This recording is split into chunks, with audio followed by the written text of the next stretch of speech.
Assalamualaikum warahmatullahi wabarakatuh. Halo teman-teman, di video kali ini coba kita bahas tentang diversifikasi saham ya teman-teman, atau bagaimana cara kita menyusun portofolio agar portofolio kita tumbuh secara bagus dan juga tahan terhadap krisis ya. Nah, ini teman-teman perlu memperhatikan ya diversifikasi saham itu ya. Ada beberapa pendapat ya, yang satu adalah yang berpendapat bahwa kita tidak perlu diversifikasi, yang penting kita membeli satu saham yang benar-benar bagus fundamentalnya, kemudian prospek kedepannya sangat bagus dan kita all in ya. Terus kemudian pendapat yang kedua adalah kita perlu diversifikasi karena untuk menjaga ketika suatu saham itu ternyata yang kita yakin saham itu bagus ternyata ada penurunan, nah kita masih bisa ada growth di saham yang lain atau sektor yang lain. Nah, di layar ini saya membuat beberapa diversifikasi saham ya, dan ini pendapat saya saja, dan teman-teman bisa mengkombinasikan dengan pendapat teman-teman ya. Salah satu diversifikasi yang paling penting adalah teman-teman harus memilih saham yang tahan krisis. Itu penting banget teman-teman, karena kondisi sekarang ini kan kita nggak pasti ya. Jadi ekonomi global kita juga nggak pasti. Seperti kemarin tahun 2019 2020 tiba-tiba terjadi COVID itu kan, kasus COVID, terus kemudian saham-saham hancur semua, turun semua. Nah, berkaca dari itu maka kita harus memiliki saham-saham yang tahan krisis. Saham yang tahan krisis adalah saya sudah pernah membuat postingan, yaitu Big Bank ya teman-teman. Saham-saham perbankan itu tahan krisis ya. Nah, teman-teman bisa memilih ya dari beberapa saham yang tahan krisis itu. Nanti teman-teman bisa memilih salah satunya ya. Nah, di antara itu ya pada BCA, BNI, BRI, Bank Mandiri, kemudian BNGA dan BRIS ya. Nah, ini teman-teman boleh memilih satu atau dua gitu ya. Kalau dana teman-teman cukup besar ya mungkin nggak harus satu ya, bisa beli dua atau tiga ya untuk saham sektor perbankan ini ya. Seperti BCA ini ya teman-teman, kalau teman-teman hold saham BCA ini 1 tahun, di sekitar bulan November ini ya, maka ini sudah tumbuh berapa persen, coba kita cek ya. 8875 dikurangi 8275, 600 poin ya, sekitar 7,2%. Tapi kalau dari harga terendah itu ya 8875 dikurangi 8050 dibagi 8050, ini udah 10% ya kalau dari harga terendah nih ya di bulan Januari. Jadi untuk saham perbankan atau khususnya BCA itu teman-teman bisa masuk itu di sekitar bulan Januari ya teman-teman. Untuk kalau kita lihat histori tahun kemarin ya, atau tahun ini ya, nih bulan Januari itu habis itu langsung naik. Dari bulan Desember itu turun ya. Desember tuh sempat naik tinggi mungkin karena ini ya, Windows dressing, kemudian habis itu turun. Di bulan Januari kalau kita lihat 3 tahunan ya, memang Januari naik ya, ini naik juga.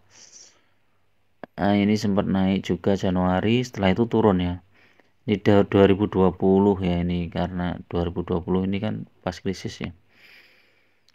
Ini historisnya seperti itu. Ini masih ditambah dengan dividennya sekitar 4% kalau nggak salah BCA itu. Oh 2%, ini kecil ya BCA. Nah kemudian BNI ini kan juga, BNI ini kan lumayan nih, kalau 1 tahun ini ya sekitar naik 400 poin ya, hampir 10%, ditambah dengan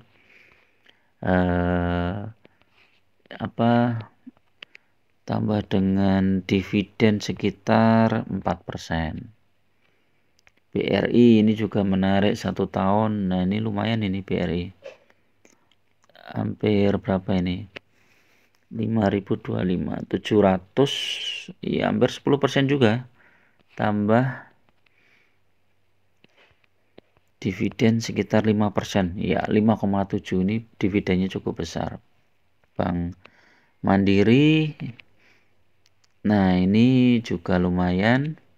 Nah kalau teman-teman mau yang agak berisiko tapi tumbuhnya cukup bagus, ini Bank Niaga ini ya. Bank Niaga ini tumbuh lumayan ini ya, 1 tahun 700 poin dari 1050 ya, hampir 60%-an ini kalau nggak salah. Itu 05 dikurangi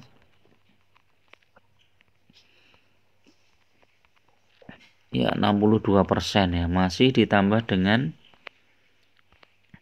dividen ya, karena ini memang saham Bank Niaga ini kan saham yang baru tumbuh ya, perusahaan yang baru tumbuh ya, net profitnya 4,9 triliun, masih dividennya 6,75, IPS-nya berapa ini, 260 nih ya, kalau 10 kali IPS-nya masih bisa naik sampai 2600 nih ya, BNGA ini ya. BNI IPS-nya berapa coba cek, 563 ini ya, hampir 5600 kalau 10 kali. BCA IPS-nya 394, ini udah termasuk tinggi nih ya. BRI 38 juga sudah termasuk tinggi. Ini teman-teman kalau mau yang agak berisiko tapi tumbuhnya cukup bagus ya, ini BNGA Bank Niaga, atau ini Bank Syariah Indonesia ini juga menarik ini. Ini sekitar berapa ini?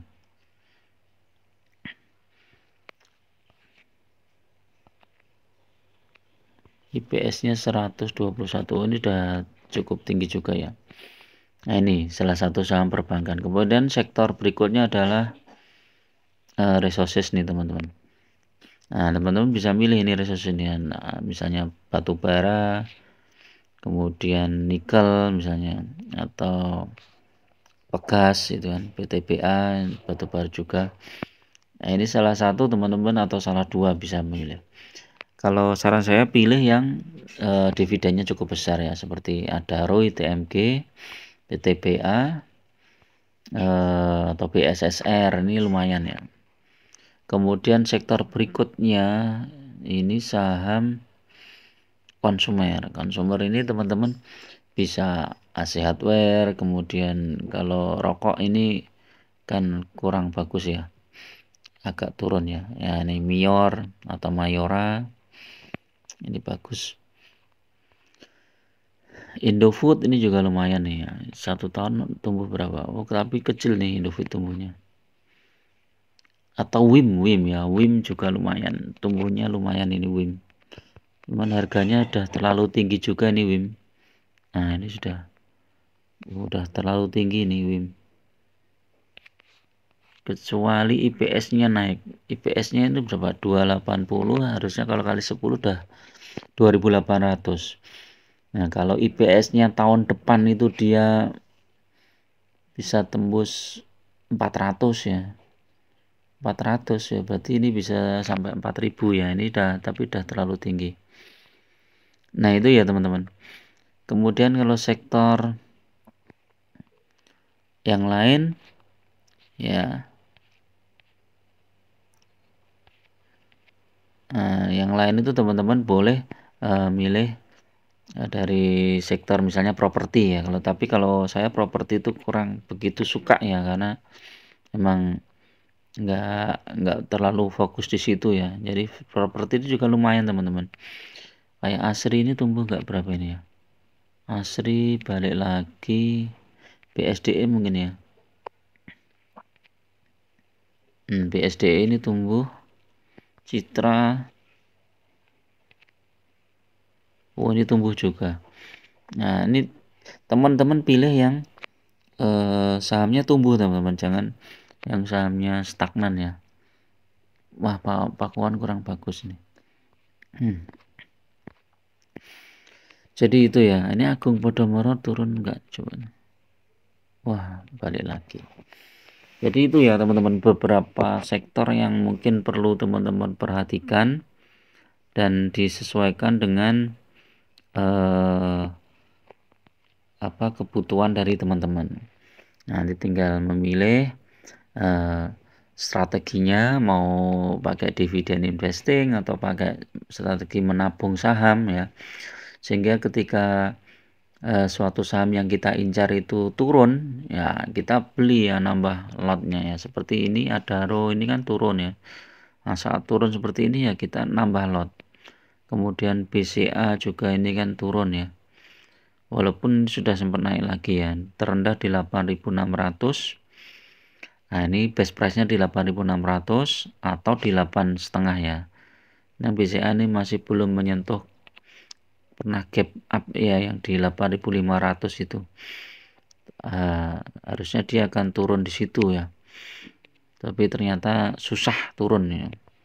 BSSR ini juga sudah di bawah, dia mulai mantul lagi. TMG juga, PTBA juga.